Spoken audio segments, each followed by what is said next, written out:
There are some people, and you might be one of them, that are terrified to look inside their own minds.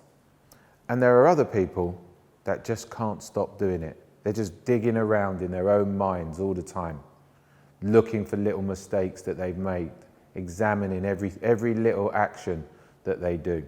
Yeah? And then there is another group of people that are just going between the two things.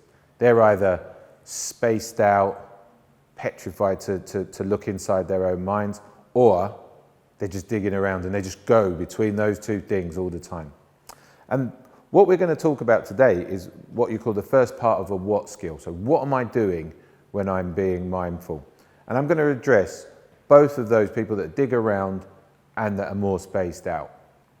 So what I want you to think about in this term is, right, imagine that you were walking home one night in the dark and you suddenly realized that there was no one around.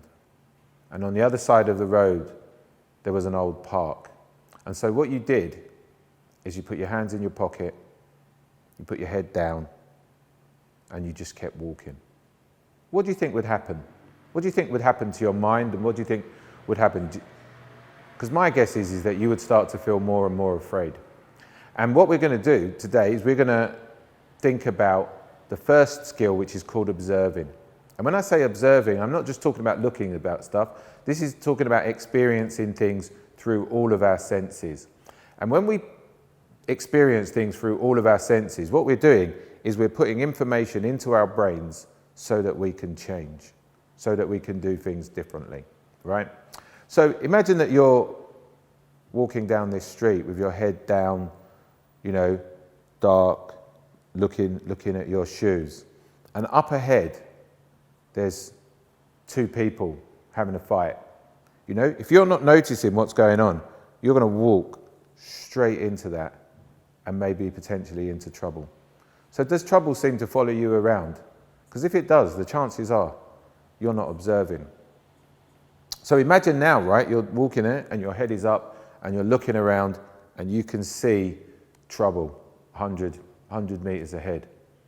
You can do all sorts of things. You can stop, you can turn back, you can cross the road, and you can walk another way. So this is what observing is about. And when I was talking about the amygdala last time out, right? And the man in the lion suit and a lion. When we observe, we notice the differences. You know, we might see that lion and we'll know to run and jump out the window, right? It's going to eat us. Whereas when we notice and we see the man in the lion suit, we might look at that lion and think, are those buttons for eyes? Is that Velcro going up the top? And what it's going to do is stop us jumping out the window. The observe skill is great for people that are, for avoiders. So people that try to avoid reality. Yeah. Thinking about, like, you see, our senses are always present. We can smell, taste, see and hear stuff all the time. But how often are you aware of, for example, the clothes on your back? Yeah. So when we observe, we can't really do anything else. The idea is to throw yourself into it with all of your attention. Yeah. It's like the opposite of multitasking. So the two parts of this are attention and awareness. So imagine now, right, that you're standing on the front line of a battle, right? And 100 yards in front of you, there's an army, and they've got spears and guns, and they're banging them, and you know that they're going to come towards you. And standing next to you is everyone that you love and care for. Imagine the amount of attention you would put in to watching those people. And that's what we're doing with our observing skills. Yeah. And this is the thing about observing is at first it's excruciating, right? It's painful because you start to notice. Imagine being an alcoholic. If you don't know that you've got a problem with drink, you can't do anything about it, right? So what we're doing here is it's a bit like a puppy. You know, when you get a puppy, You know, what does it do? It chews up your furniture, it poops all over the house and stuff like that. But what you do is you take this puppy and you train it again and again and again. And it's the same with this observing skill. So what I'm going to do next is I'm going to give you some of the things that you can practice to train your own mind to get hold of it and put your attention where you want it to be. Yep. And although we'll probably do it with observing, I'm going to show you ways to do it through all of your 5 senses. Just to recap, it's great for avoiders. Getting hold of our senses, it's the opposite of multitasking. We're using our attention and we're training our minds like a puppy. So, are you an insider, digging around in your own mind all the time?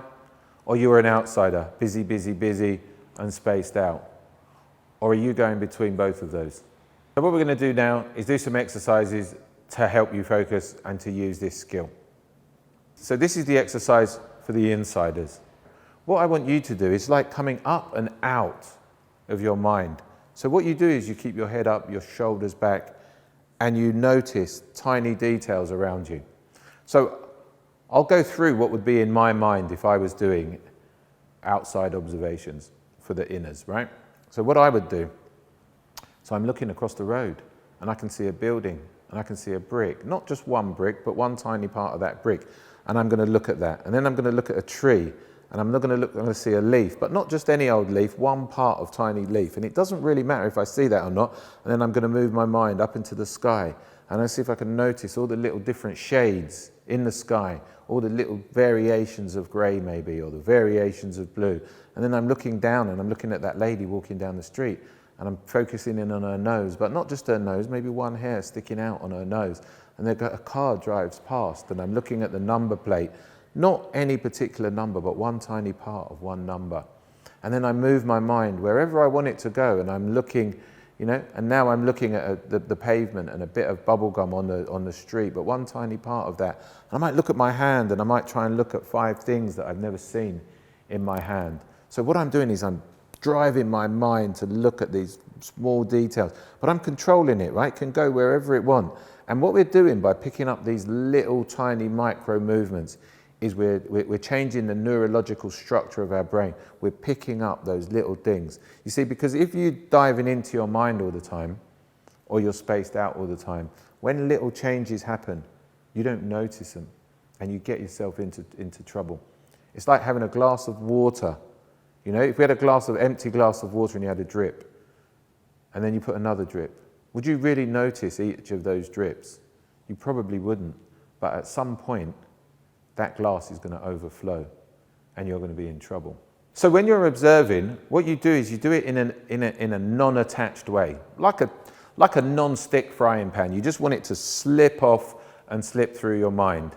So what you do is you just go from one to the other. No evaluating, nothing like that. Just from here, done, go. Yeah? Not getting caught up in other thoughts, other emotions, or other behaviors.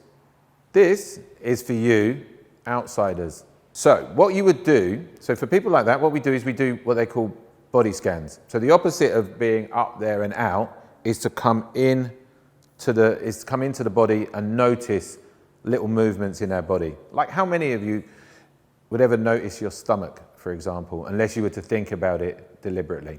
So what the spaced out people would do is they would do things like notice their feet on the floor. Yeah. So I want you to do this with me. You can notice your feet on the floor.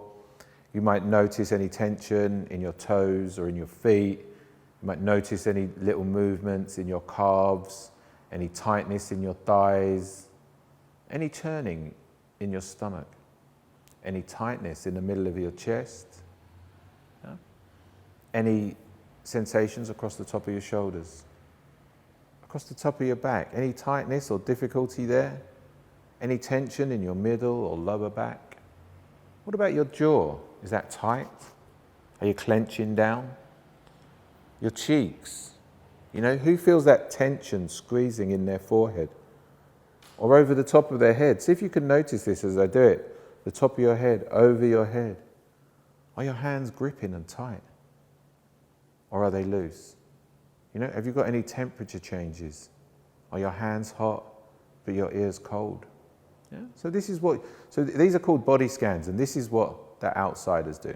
So when you're doing the scan, your mind's going to get distracted, right? But the skill is to bring your mind back to the task. Back to the task, back to the task. That in itself is a skill. So what might help some people is to go in some sort of order. So you can scan your body from bottom to top. So what if you're both? Well, if you're both, you could use both of these exercises. So people that are spaced out, outsiders, what they tend to do is they don't tend to notice any body sensations or anything. They feel this, like they sort of feel nothing inside. Maybe an emptiness, or some people describe it as just feeling like a piece of meat. Whereas the insiders is very visceral. They're feeling it through their body. Their heart's racing, they're sweating, they're jiggling around a lot. Yeah? And what you can do is notice those two things and go either inside or outside with these techniques. So if you're finding this useful, there's loads more stuff on our Instagram page. So have a look.